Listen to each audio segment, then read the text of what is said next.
friends are heathens, take it slow.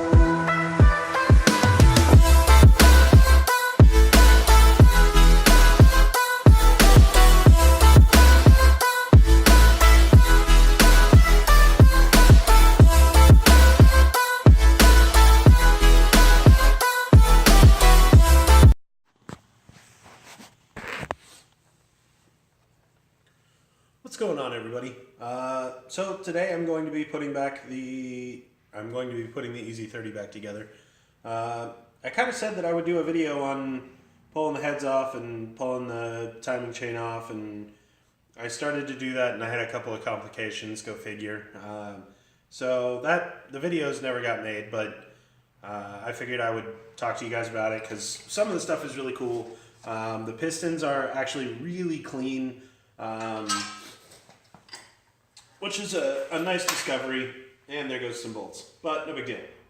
So the pistons actually have very little carbon buildup on them. I can actually still see the original piston color inside the cylinder wells, which is actually really cool because it means that this engine probably had less than 20,000 miles on it.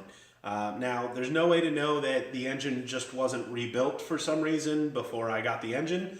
I could be missing that.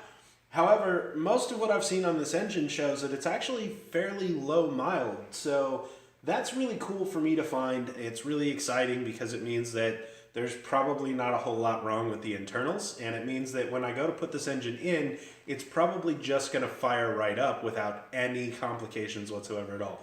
So that's going to be really awesome. At this point in time, I am not redoing the sleeves or the piston rings or the pistons themselves. In the future, hopefully early next year, I don't know, we'll have to see what money's like next year, but hopefully early next year I will be trying to order the sleeves, the pistons, and the rods, and I'm going to pull this motor right back out and install those, or have them installed. I'm not going to do that. It's going to be the one part of this engine build that I don't actually do because it requires tools that I don't have, and it's not really worth investing in because I probably won't do another big job like this for a very long time. And at that point in time, I will probably just decide the same thing, that it's more cost effective to pay somebody else.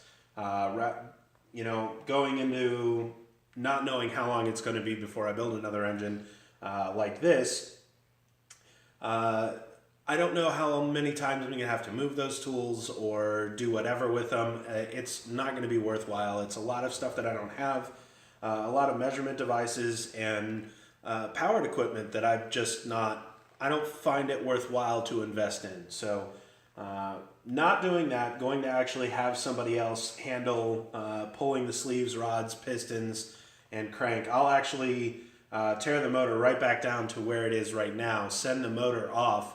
I have the contact information for a guy in Atlanta, and he'll probably be the one that gets the engine since he does a lot of these, and he'll pull the engine apart right here at the seams, and he'll actually pull the whole casing apart.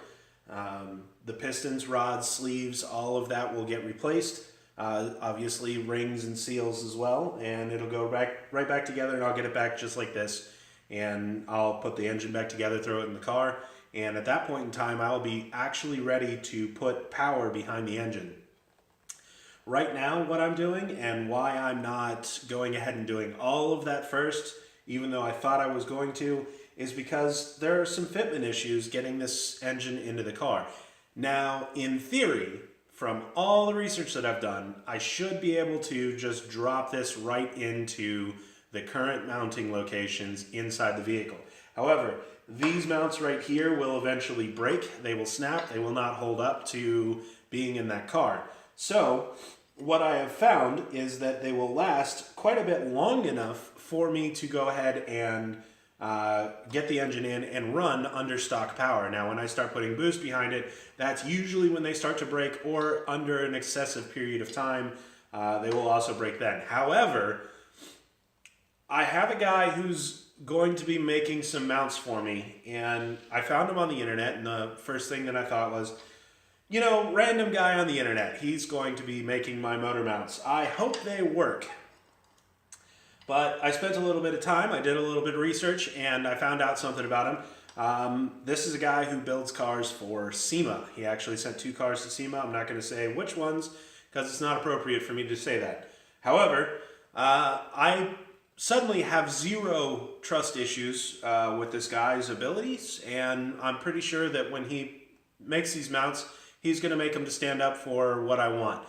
I told him what I was aiming for, and he said that there probably wasn't going to be a single issue with them, probably because he builds them for higher horsepower cars than what I'm aiming for. So we're good in that department, and the cool thing is that I'll be able to swap them out after the engine is already inside the car. That's going to be something that, you know, you kind of get a jack out underneath, you unbolt the old mounts, pop them out, and pop in a new mount one at a time, go all the way around the car, and you're done. You know, there's really only the 2 mounts that are contested. That's this one right here, and then the opposite one on the other side. So it's really only 2 mounts that are an issue, and like I said, they're going to hold up long enough for the engine to go in the car, make my trip to Colorado, to Florida, and come back. So that's pretty exciting. I don't have anything to worry about in that department. It's one less thing that I have to buy right away, which is really cool. So right now where I'm at is I am hopefully going to be ordering the new ECU for the car, which is going to be a Haltech 2500 Elite. And hopefully I'll be ordering that this coming Friday or Saturday while I am on my way to Colorado for Thanksgiving. So that'll be pretty interesting. I'm really excited about that. And then I need to still order a drive shaft. I have not done that yet. I've kind of been dragging my feet on that. So I can either order an automatic drive shaft for the Impreza, or I can order a 6-speed manual drive shaft for the Impreza. I went looking for a lot of the automatic ones, and I think what I'm going to end up doing is actually searching for one of the 6-speed ones instead. I had a theory that it would be cheaper to buy an automatic drive shaft because probably less people are looking for them. You know, the whole supply demand thing, and play around with that and hopefully get a little bit of a deal. But there are a couple of different automatic drive shafts for the Impreza, and only one of them will work for my car. So that has been somewhat annoying and frustrating, and the information that I need to make my selection is not usually readily available, and it's requiring contacting people who sometimes are more of the mindset of you're either going to buy it based on the information you have, or you're not going to buy it at all. So my mindset is buy a piece, whatever. But an automatic drive shaft for the Impreza is usually between $80 and $230. 6-speed manual transmission drive shafts for the Impreza tend to be over $200. So I'm wanting to try to find people who will communicate and talk, but I guess sometimes that just isn't going to be the case.